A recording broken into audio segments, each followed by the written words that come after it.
Okay, good morning. Good morning. Let's pray and we'll get into Hebrews chapter 10 today. Anyone from the class would like to start?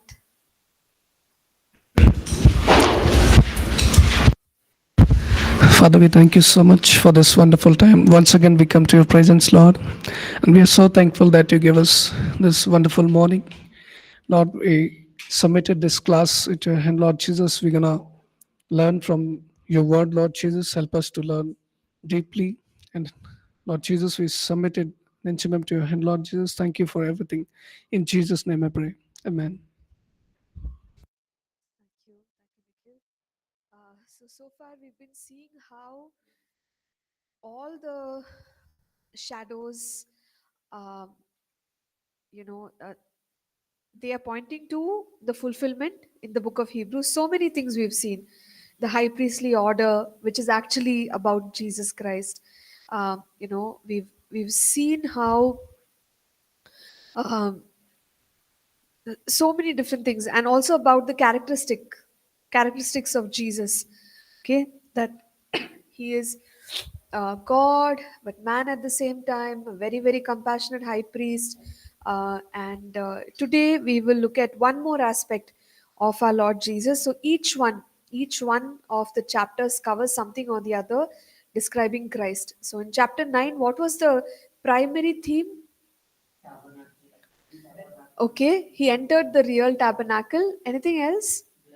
The blood of Jesus. Okay, we've seen the blood of animals in the Old Testament, but again, that is a shadow of the real thing, which is actually the blood of Jesus. So now let's see chapter 10. Again, this will have a one primary theme or main theme that the writer is talking about. So we'll go ahead, we'll read up a few verses, explain it, and then continue. So, can somebody read the first three verses, please? Hebrews 10, verse 1. Hebrews 10 1 to 3. For the law having a shadow of the good things to come, and not the very image of the things, can never with this same sacrifice, which they often continually year by year, make those who approach perfect.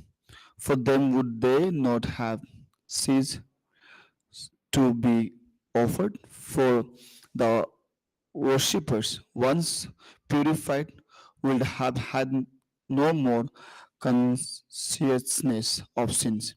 But in those sacrifices, there is a reminder of sins every year. Yes, ma'am. Maybe verse 4 also. For it is not possible that the blood of bulls and goats could take away sins. Amen. So, Nikhil, did you pray? Nikhil, did you pray just now? Okay, I'm not able to remember. A little spaced out. Okay, fine. So, here we can look at the fact that he's talking about sacrifices, and he's talking about sacrifices that were made every year. All right, and we can see that if at all those sacrifices were perfect, for example, if the sacrifice was made and it accomplished whatever was of concern, they would not have needed to keep making it again and again. So repetition of sacrifices. Why did they have to repeat it? Because it was not perfect. So that's the whole point here. Okay. And if those sacrifices were which were made for sins were perfect enough, the people who made it, even their conscience would be cleansed. So if you look at verse 2, the latter part of it says, the worshippers, once purified, would have had no more consciousness of sins because it's already dealt with. However, we know that these sacrifices are not sufficient, or these sacrifices are not perfect. So that's why verse 3 it says, sacrifices, there is a reminder of sins every year. So they reminded each year, or those under the old covenant are reminded every year that their sins are still there. Their sins have not been taken away. Right? So that's the problem with the sacrifices under the old covenant. And also notice there it says the blood of bulls and goats it is not possible that the blood of bulls and goats can take away sins. Now, we have mentioned this earlier also when we talked about the blood of Jesus. The blood was presented. You remember the Ark of the Covenant? We talked about the blood being sprinkled, the shed on top, and God's mercy, right, would come upon the people because of the blood. Now, one feature of the blood of Jesus, if you recall, we said that it cleanses our conscience. It cleanses our conscience from dead works. So there is a power in the blood of Jesus which is lacking in any other blood. And for sacrifices, they used bulls and goats. So, what is the maximum that work that the blood of these animals could do? Just you could say cover, because when God's presence came, the sin was covered. Like, it's, you know how you just cover something and then for some time, even though it's there, it's not there, it's just covered over there, right? But the important thing about the blood of Jesus is that it takes away sins. So in the same passage we saw the blood of goats and bulls, uh, even though it was shed, the worshippers, their conscience was not cleared, right? But there is a feature of the blood of Jesus which takes away. Now, if we consider the practice where the high priest has to go into the Holy of Holies once a year and put the blood on the Ark of the Covenant, that's called as atonement. Atonement comes from the Hebrew word kofar, and kofar means cover, covers sin. So that's all they could do. So whatever that particular practice was doing was very limited. Exactly, it cannot take away. So the worshippers did not receive the full benefit. So which is why once it's that is performed, again next year you have to perform. So this is like a cycle. Nobody is able to stop it. Okay, but in Hebrews chapter 10, what we are going to read is there's already been the payment of sacrifice once for all. We will see that. So this makes the earlier practice redundant, or the superior has come, the inferior has gone. Okay, so Hebrews 10 is a focus on Jesus as the sacrifice. It's very interesting. See, Jesus is the high priest, okay, fine, but Jesus is also the sacrifice. You understand? Whereas in the case of the other high priest, they have to bring a bull, a goat, and make the sacrifice. But here, Jesus is the high priest, Jesus is the sacrifice. Okay? And chapter 9, we saw his blood is what has made the difference. And he was able to enter into the very presence of God with his blood. So, the power of his blood, there's something about it that we have to understand. Uh, it has taken away the sins of the world. Can you imagine? What power! What power! You can't find it anywhere. One could keep going in and making sacrifices year after year, animal sacrifices, and people around the world have this. If you have seen various cultures, they have this concept of shedding blood. How did they get it? How did they think of this shedding blood? Right? The book of Leviticus says that the life is in the blood. Leviticus 17:11. So there is something about uh, the shedding of blood that brings about remission. And many cultures around the world believe in it. We have seen that God Himself asked Moses to institute these practices of worship, but what they were doing was it was not perfect.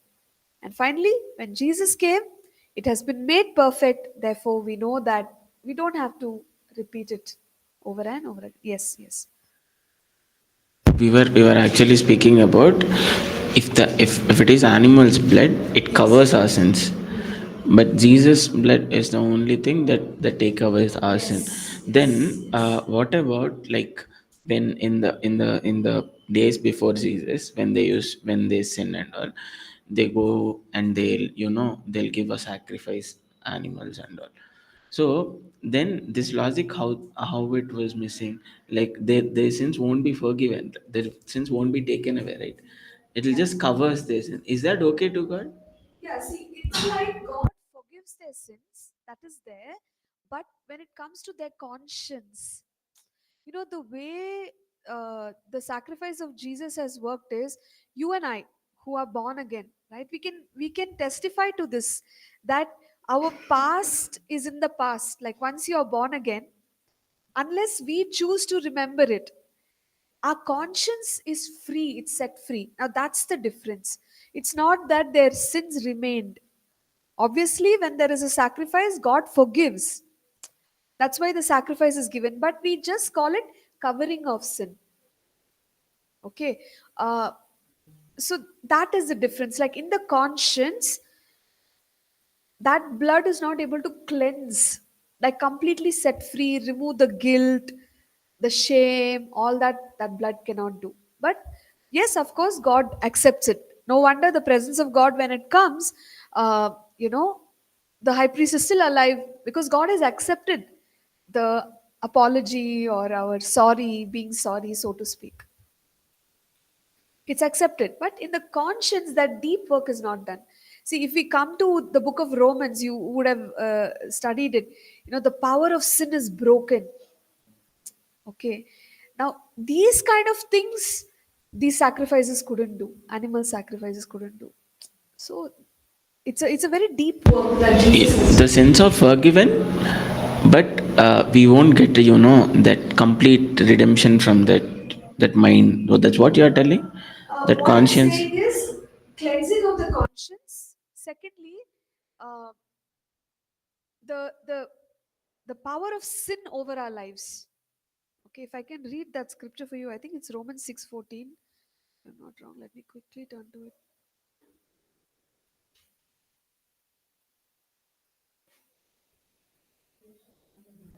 Yeah, sin shall not have dominion over you. Yeah.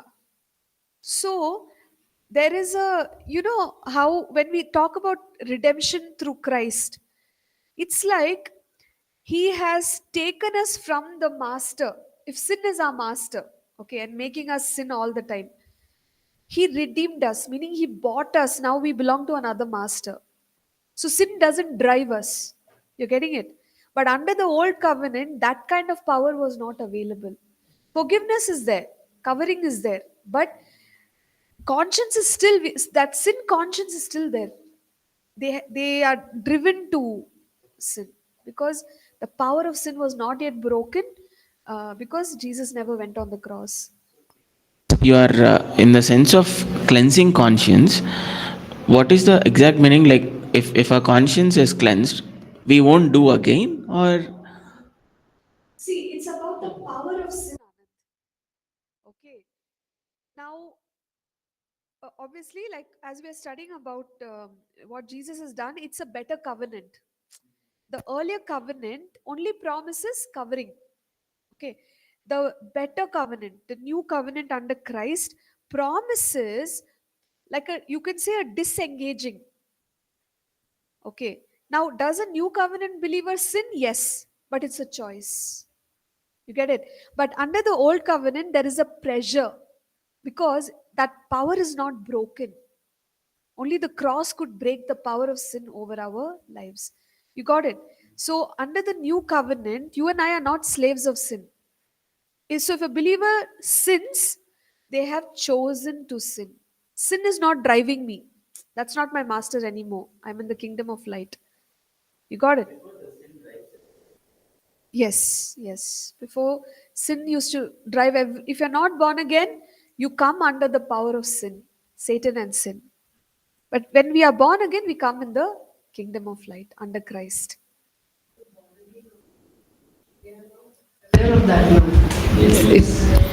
Yes. So in Romans 6, that's what he says. He says that you should understand this, reckon this, count it as true, then only we can live a victorious life. So many of us believers, it's like that elephant story once I was sharing. Usually, when the elephant is small, they tie it up. And so, as it grows up, in the mind, it feels that it is chained, right? So even when it grows really big and it can break much stronger chains, it will not break because the mindset is I'm still a slave. You got it? The problem is not that the elephant is not powerful. The problem is it believes that it's still a slave and it is powerless. So renewal of the mind, when the believer understands that I'm no longer under the power of sin, we don't have any excuse. We can live a very victorious life. But a lot of believers don't know this. They don't understand it. That the see, this is a very, very powerful thing. Under grace, the power of sin over our lives is broken. Meaning, the way Jesus lived, tempted in every way without sin. You and I can also do that because of what he has done on the cross. So that's why, remember, we said better covenant, better promises, something superior. It is. And then you just mentioned on this other cultures also, even now continuing this blood sacrifices. Is it influenced by the Jews? I'm not too sure, but what I feel is uh, maybe, when we read about Cain, Abel, there's uh, plant related sacrifices. Animal also is mentioned, right? Cain and Abel. So I feel like from that time, the people groups have propagated.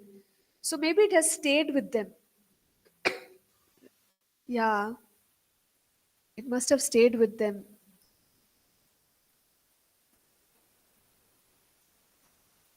Yeah, so this is regarding the shedding of blood and the power of the blood of Jesus, how it takes away sin.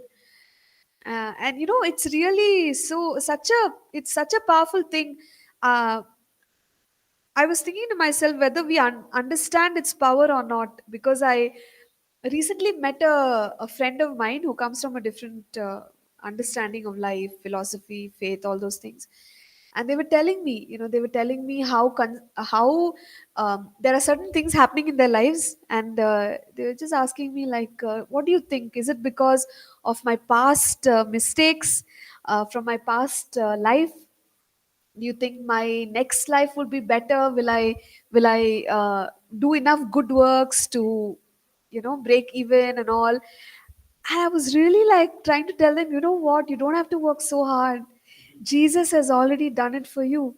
So I shared it with my friend. I really hope that the Holy Spirit reveals. But such a burden in their face. They're so like, how do I do all the good works and break out of this cycle, because problems are coming from my previous birth, something like that.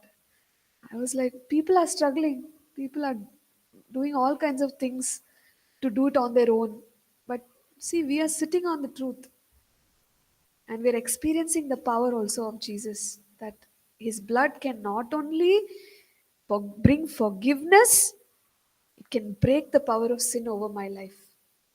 Okay, and we are not living in fear of you know enough good works, and that will bring blessings, all those kind of things. So it's really amazing.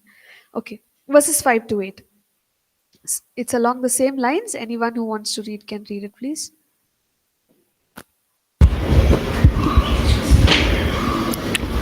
Reading from verse 5. Therefore, when he came into the world, he said, sacrifice and offering you did not desire, but a body you have prepared for me. In burnt offerings and sacrifices for sins, you had no pleasure. Then I said, behold, I come. In the volume of the book it is written of me, to do your will, O God. Previously saying, sacrifice and offering, burnt offerings and offering for sins, you did not desire, nor had pleasure in them, which are offered according to the law. Then, then he said, behold, I have come to do your will, O God. He takes away the first that he may establish the second. By that will we have been sanctified through the offering of body of Jesus Christ once for all. Thank you. So, let's read till verse 10.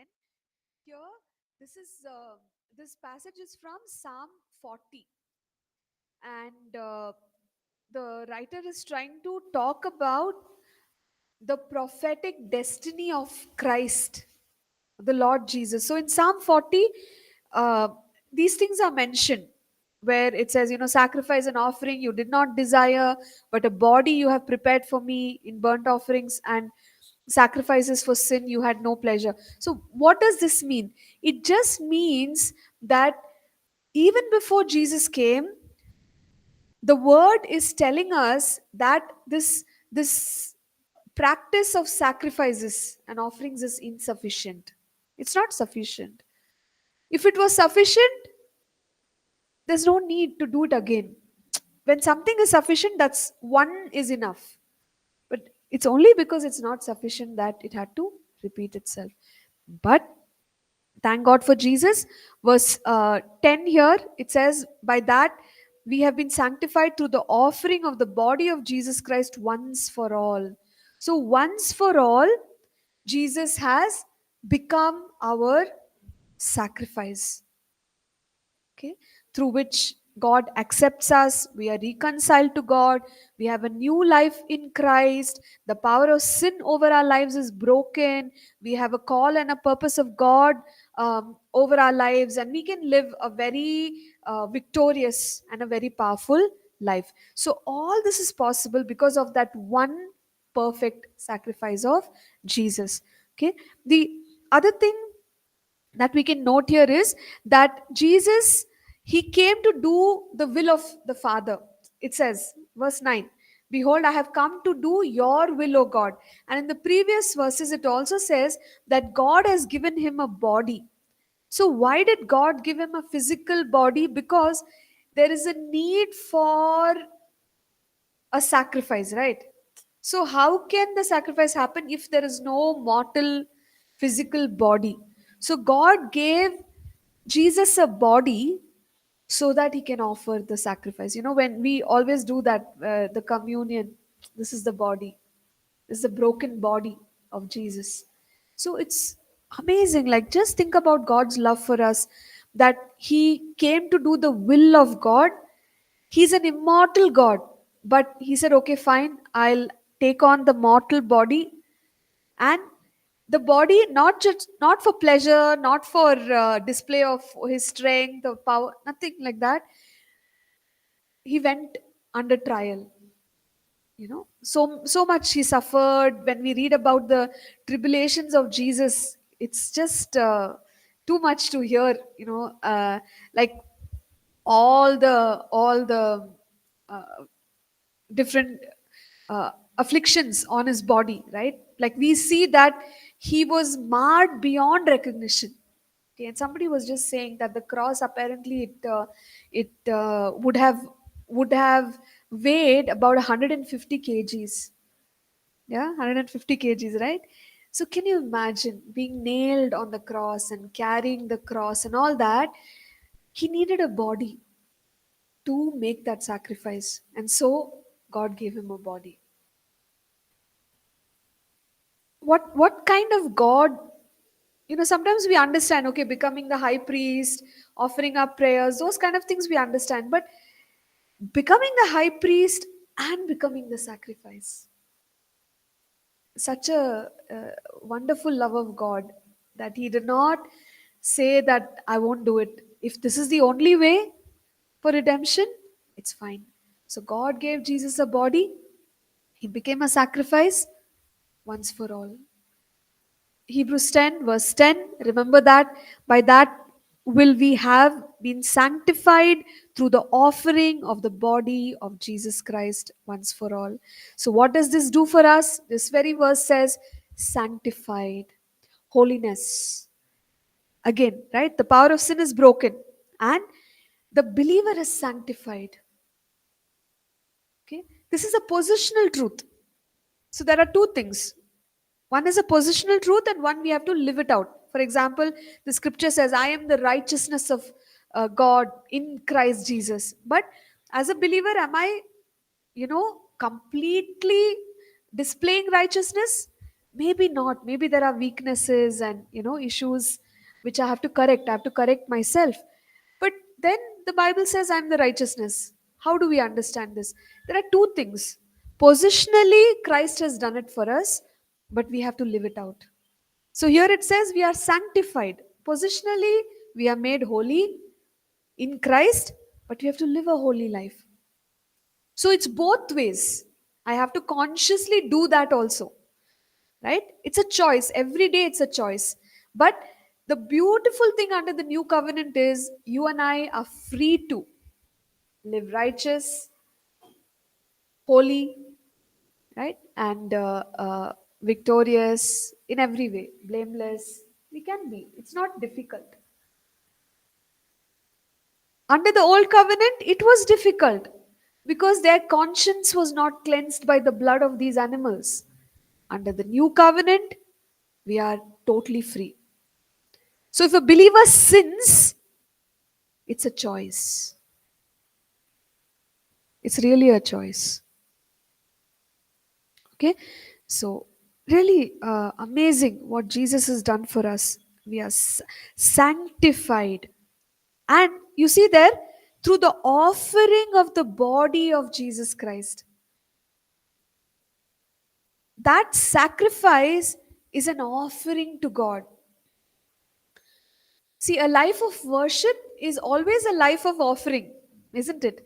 We commit to give God our time, our honor, our adoration, our energy, our money, our talents. We are offering up. And we see that Jesus, we talk about him being in the bosom of the Father, being very obedient to the Father, being very one with the Father, right? So he was willing to make an offering of himself, even with his physical body. He suffered, right? We read about it. His obedience to the Father, he offered his body itself.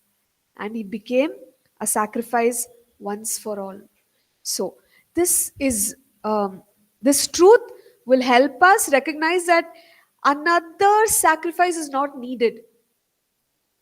Now we live out the life, but that doesn't mean that we are offering anything extra to Jesus, with our righteous life, with our works. No, we are not, because He's already finished it.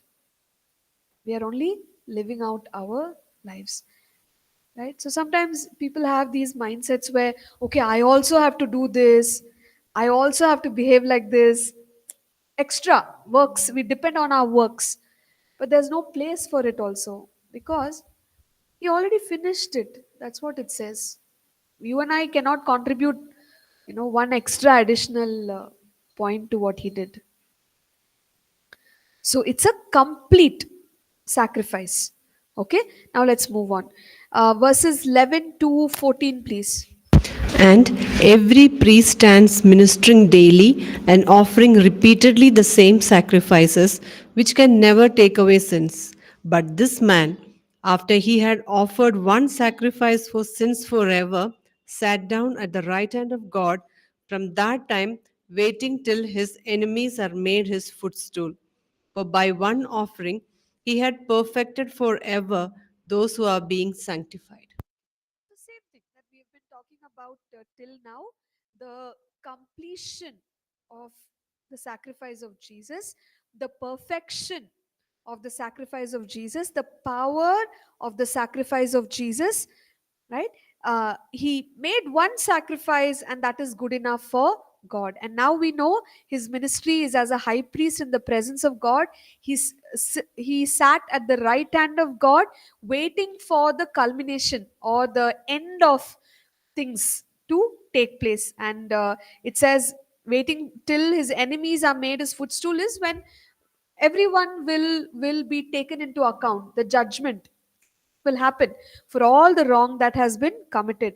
But for the believer, the comforting and the very encouraging truth is that through his one offering, he has perfected forever those who are being sanctified, which is us. So notice now, here again, earlier it said that we are sanctified, right? We have been sanctified, verse 10 says. But verse 14, what does it say? It says, perfected forever those who are being sanctified. So were sanctified is past tense, being sanctified is present continuous tense. So what I shared earlier, though positionally it's true, we are also being cleansed day by day. Sometimes we look at each other and we feel, or maybe ourselves, and we feel so discouraged. By now I should be like an angel. you know why am I like this? It's okay, we are being sanctified. As we are obeying God little by little, little by little, it's like a sculpture. All the rough edges are going off, it's becoming smoother. So, God is patient with us. Sometimes we have to be patient with ourselves. We put too much pressure, like, how come?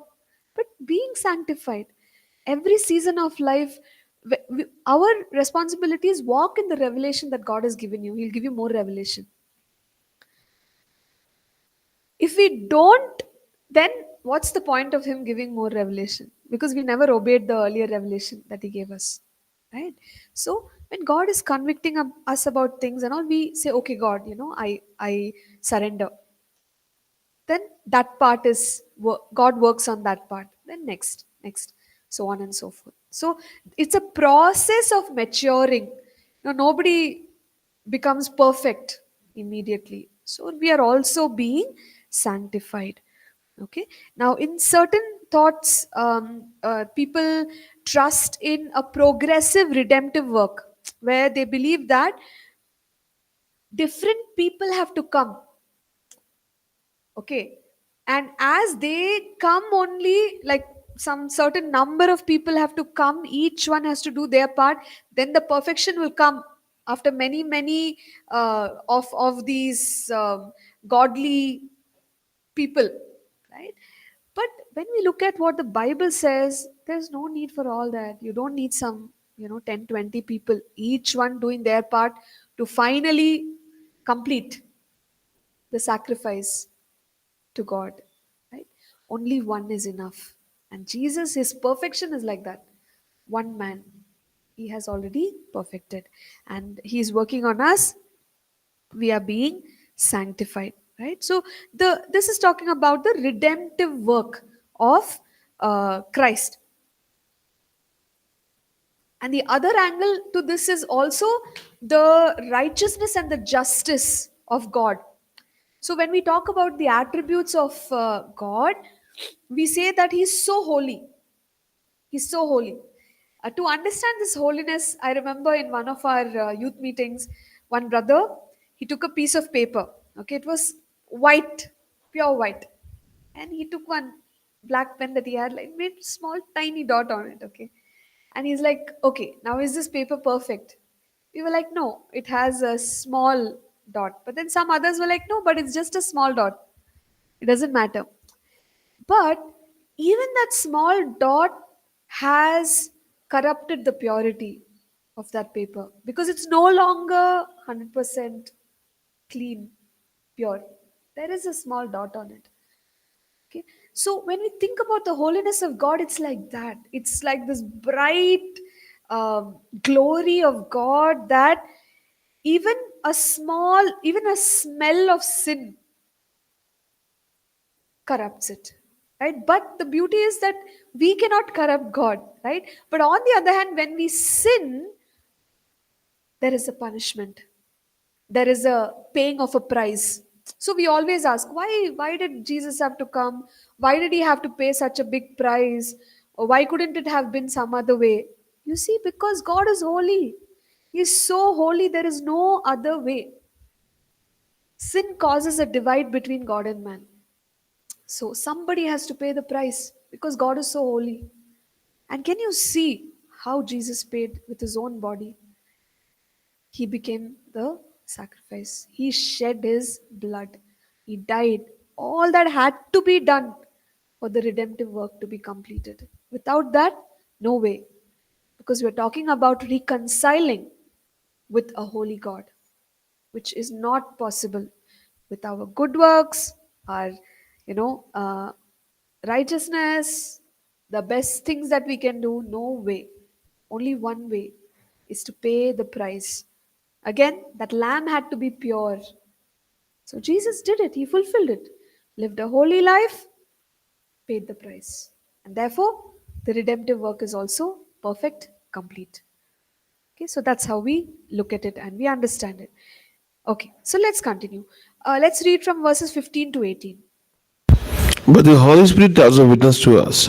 For after he had said before, "This is the covenant that I will make with them after those days," says the Lord. "I will put my laws into their hearts, and in their minds I will write them." Then he adds, "Their sins and their lawless deeds I will remember no more. Now, where there is a remission of these, there is no longer an offering for sin." So, as we can see here, this is something that was spoken by the prophet Jeremiah, where he said that after those days, says the Lord, I will put my laws into their hearts, verse 16, and in their minds I will write them.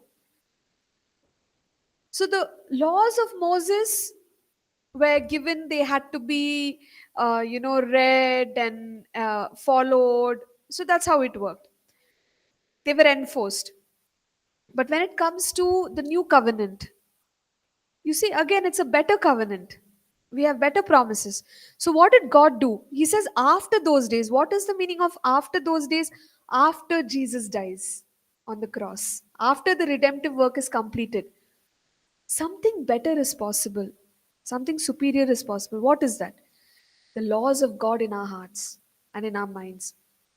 So that's the, you could say, like our conscience or our spirit has come alive. We talk about it when we are born again. Somebody who's not born again, the book of Ephesians, it says that their spirit is dead. The spirit man is dead if one is not born again. But when we are born again, spirit has come alive. We are so conscious about right, wrong, sin, righteousness, God's presence, very sensitive because we become alive in the spirit. Okay, and we also, not only is that spirit so tuned to God's heart and God's ways, we have the leading of the Holy Spirit, right? And we have the support of the word of God. So what's finally happening? The word of God is being written on our hearts. That Paul writes like that, written on the tablets of your heart. So the heart has become a writing pad where God is writing his dreams, his vision, his instructions, guidance. So it's amazing. This is all part of the new covenant. Was it possible under the old covenant? No, it wasn't. People would have only dreamed of such things.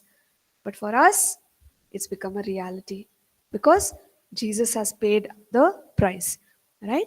And you see how God's assurance of forgiveness is.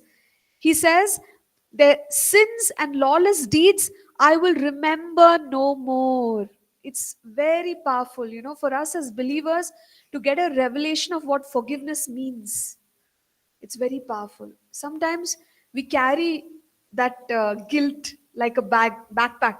Wherever we go, though Jesus has forgiven us, it's always with us. It's always in our head. And Satan uses that.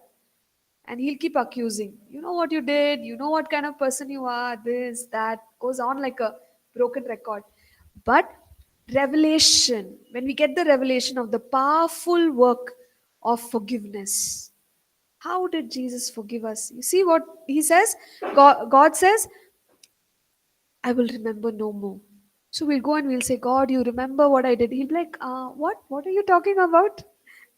It's almost like that, where God has forgotten, or rather chosen to forget. He says, okay, my child, things have happened, but I'm choosing to forget it. How about you forget it also and move on in life? Right?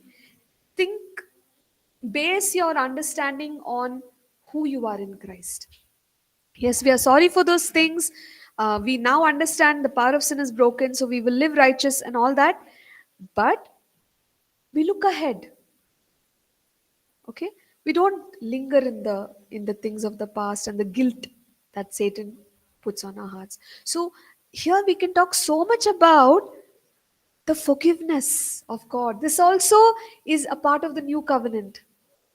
See, for people who make sacrifices and like there are again, right, philosophies in the world, you do so many good works, but honestly, after doing all those good works, all those sacrifices, the question is your conscience forgiving you? Is your conscience clear? Are you at peace in your spirit? One can never be unless we have set matters right with the person to whom we are answerable, which is God, right? So, this internal peace, shalom, is not possible unless we are born again. Because we are all, our spirit is always looking to the Lord. If we are not set right with the Lord, we can do so many good things, earn a good name in the world. Outside, everything is okay. Inside, it's still pricking us. It's never removed. But for a born again believer, it's a great privilege. God says, I'm removing that consciousness of guilt because I paid the price for you. Now, overcome those things, live a righteous life. Look ahead. Don't carry, your backpack of uh, guilt and shame anymore because their sins and their lawless deeds I will remember no more. Okay. Verse 18. Now, where there is remission of these, there is no longer an offering for sin. That means that where there is like a perfect and a complete sacrifice, right? Remission for these things, sins and all that, we don't have to make. There's no more requirement for any further penalty. It's already been paid. It's already been done. Okay, so that's the powerful work of Jesus on the cross. So till now, the focus was on what Jesus has done. Now it will switch a little bit. It will turn to a slightly different direction. So let's read what the scriptures have for us. Let's read from verse 19 to verse 25. Therefore, brethren, having boldness to enter the holiest by the blood of Jesus, by a new and living way which he consecrated for us through the veil that is his flesh, and having a high priest over the house of God, let us draw near with a true heart in full assurance of faith, having our hearts sprinkled from an evil conscience and our bodies washed with pure water. Let us hold fast the confession of our hope without wavering, for he who promised is faithful. And let us consider one another in order to stir up love and good works, not forsaking the assembling of ourselves together, as is the manner of some, but exhorting one another, and so much the more as you see the day approaching. So, based on whatever we have learned, how should a believer live? Application. So, usually, this is what we say, like when it comes to preaching, teaching, and all. Yes, we are teaching the truth of God's word, but how do you apply it? How can a believer live it out? So, now that we have understood about the redemptive work of Christ, what should we do? Have boldness to enter the holiest by the blood of Jesus.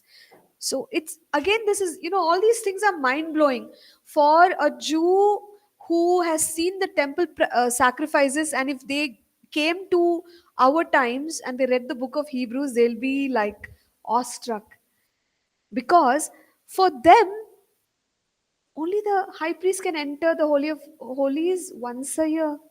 You and I, every day we just enter. We just say, Heavenly Father, and there you are. You're in the throne room of God. You're worshiping Him. We're entering the throne room of God. There's no fear. There's no guilt, right? So it was just not possible earlier.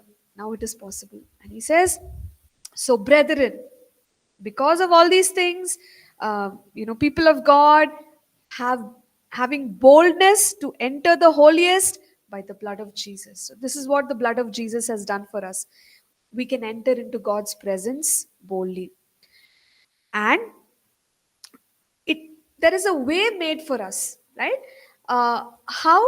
By the tearing of the veil. So if you remember when Jesus hung on the cross and he died, the veil in the temple was torn. What does that signify? It signifies that the distance between God and man has now been, removed. What is the veil that is torn for us? It's the body of Jesus. That's the veil, because he was torn for us, so that the distance between God and man can be removed. Okay, so it's really very powerful. We can just enter now into the presence of God boldly. And let's be reminded, he says, we have a high priest over the house of God. We have a very responsible, very compassionate, everlasting, high priest of the order of Melchizedek, who helps us and who intercedes for us. All this has been made possible for us. So let's have boldness. And he also says, believer, have a heart full of with the assurance of faith. Okay, so let's have faith in God. Why are we getting discouraged? Why are we, when promises are not yet fulfilled, why do we give up? Let's not give up. There is so much that Jesus has done for us. Let our hearts have the full assurance of faith, right? And he also says, our hearts are sprinkled from the evil conscience. Sprinkled how? Again, we saw through the blood of Jesus. That evil conscience has been removed. God has cleansed our conscience, right? He has cleansed every part of who we are. He also makes a mention of the body here. And so, because of all these things, let us hold fast. So, if God has called you, He has given you some promises, don't give up. That's the point, right? And how do we not give up? One of the ways in which we don't give up is our confession, what we say. What is confession? Confession is saying the same thing. Somebody says something, I repeat it, it's a confession, right? So confession in this case is we are saying what the word says. So for example, Abraham, God told him, you will have a son, you will have descendants, I will make you a blessing. So Abraham held on to it and he fulfilled what God promised. For us today, it's the declarations that we make. Do we make declarations over our lives and say, yes, I will fulfill God's purpose for my life? At the way we say, I'm blessed, I'm victorious. We are not saying what Satan says, we are not saying what circumstances say, but we are saying what God's word says. And the writer says, believer, because of all these things, you must hold on to your confession. Don't give up, right? Confession of hope without wavering. Confession of hope. So, obviously, every word of God is bringing hope to us. It does not bring darkness and, hopelessness in our future. Every believer has great, incredible destiny in God based on the promises of God. So, it's a confession of hope, but how should we hold on to it? Without becoming weak. Okay, don't become weak. Be strong. And notice it says, he who promised is faithful. So God is faithful. Now, this again is an encouragement for us. God is faithful. So if God is faithful, should we think that, yeah, I don't have to do anything? Anyway, He's faithful. He'll finish the work. Is that how we think? So God is ever faithful, but we have a responsibility of standing in faith like Abraham. So it works both ways. Yes, you should position yourself. Okay. All right. So let's stop here and we'll come back and discuss more in the next class. Thank you. Yeah. Thank you, Jackin. I'm just seeing your comment.